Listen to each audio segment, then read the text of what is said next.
কিয়ামতের জ্ঞান, ইন্নাল্লাহা ইনদাহু ইলমুস সাআ, কিয়ামতের জ্ঞান আল্লাহ তাআলা কাউকে দেন নাই। কাউকে দিয়েছেন? কিন্তু কিয়ামত যে হবে এ বিষয়ে কোনো সন্দেহ আছে? এ ব্যাপারে অনেক আয়াত নাজিল হয়েছে। আল কারিআতু মাল কারিআ ওয়া মা আদরাকা মাল কারিআ ইয়াউমা ইয়াকুনুন নাসু কাল ফারাশিল মাবসুস। অন্য এক আয়াতে নাজিল হয়েছে হাল আতাকা হাদিসুল গাশিয়া ওয়াজুহুন ইয়াউমা ইযিন খাশিআ। অন্য এক আয়াতে আরেক সূরায় অবতীর্ণ হয়েছে ইযা যুলজিলাতিল আরদু জিলজালাহা ওয়া আখরাজাতিল আরদু আসকালাহা।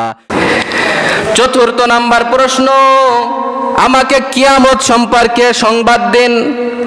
বিশ্বনবী তখন বললেন মাল মাসউলু আনহা বিআলামা মিনাস সাইল, যেই বিষয় আমাকে জানতে চেয়েছেন প্রশ্নকারীর থেকে আমি বেশি ভালো জানি না। অর্থাৎ আপনিও জানেন না এই বিষয়, আমিও জানি না। সেই বিষয়ের নাম কি? কিয়ামত। মাতা তাকুমুস সাআ, কিয়ামত কবে সংঘটিত হবে? বিষ্ণুই বললেন ক্বালা আনতালিদাল আমাতু রাব্বাতাহা ওয়া আনতারাল হুফাতাল উরাতাল আলাতা রিয়ায়াশা ইয়াতাতাওয়ালুনা ফিল বুনিয়ান। কিয়ামতের আলামত হলো, কিয়ামতের আলামত হলো আনতালিদাল আমাতু রাব্বাতাহা, বাদী গোলাম মুনিবকে জন্ম দিবে। বাদী কি করবে? মুনিবকে জন্ম দেবে, উল্টা না? অর্থাৎ কিয়ামতের আলামত হলো সবকিছু উল্টা পাল্টা হবে।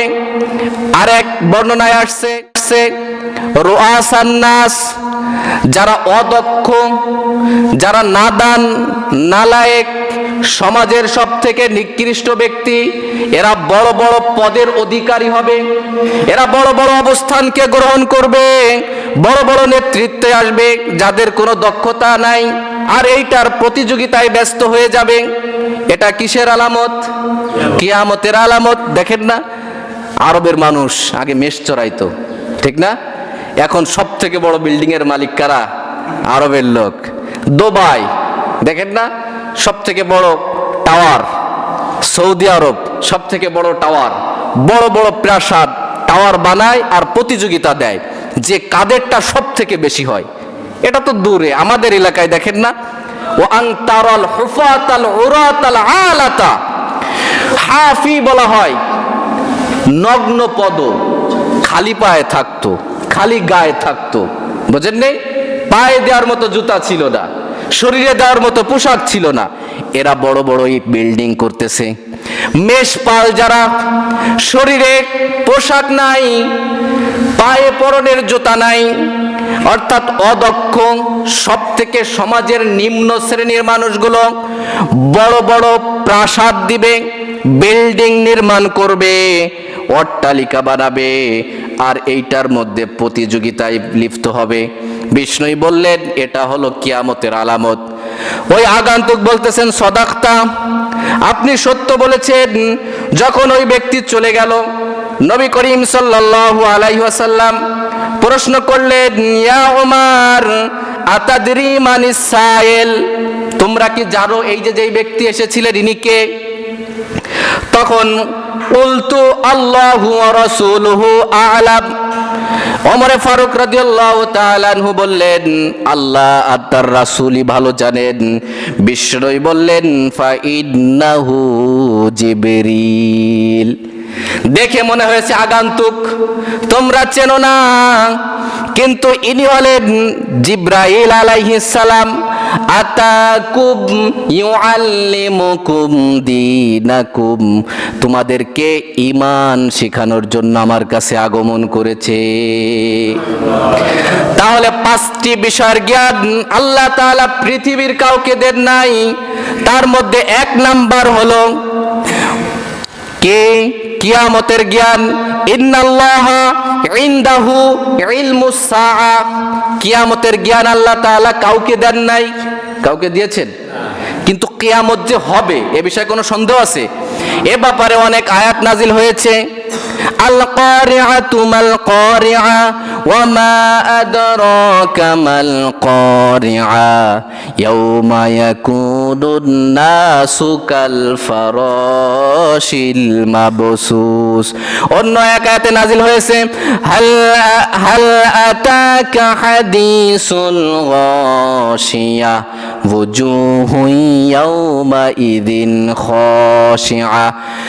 অন্য এক আয়াতে আরেক সূরায় অবতীর্ণ হয়েছে ইযা যুলজিলাতিল আরদু জিলজালাহা ওয়া আখরাজাতিল আরদু আথকালাহা ওয়া ক্বালাল ইনসানু মা লাহা ইয়াউমা ইযিন তুহাদ্দিসু আখবারাহা।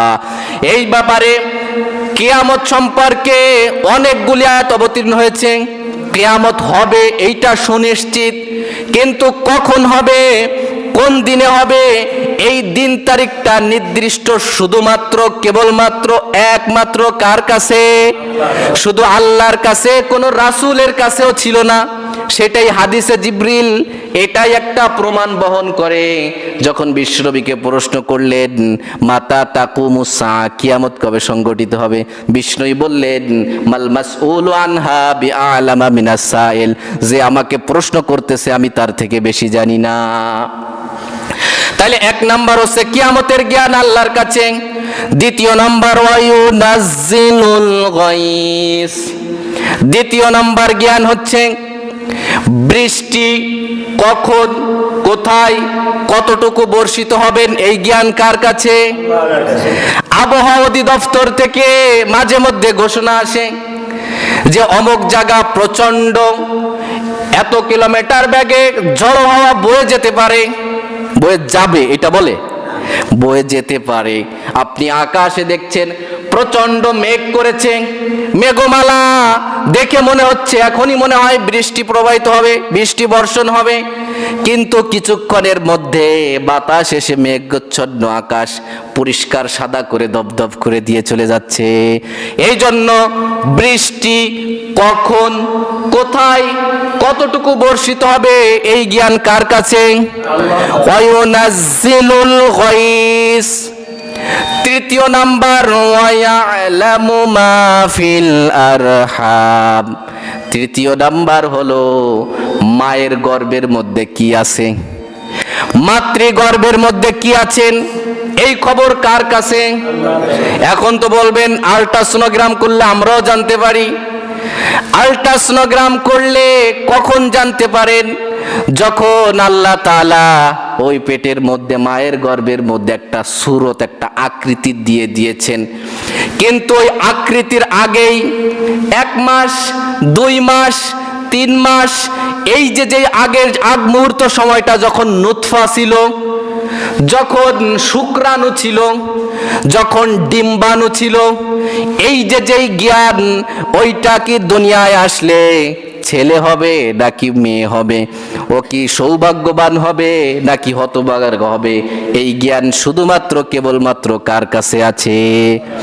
এই জন্য তৃতীয় নাম্বার ওয়ায়ালামু মা ফিল আরহাম, মাতৃগর্ভে কি আছে এই জ্ঞানও আল্লাহ তাআলার কাছে আছে, পৃথিবীর কোনো মানুষের কাছে নাই।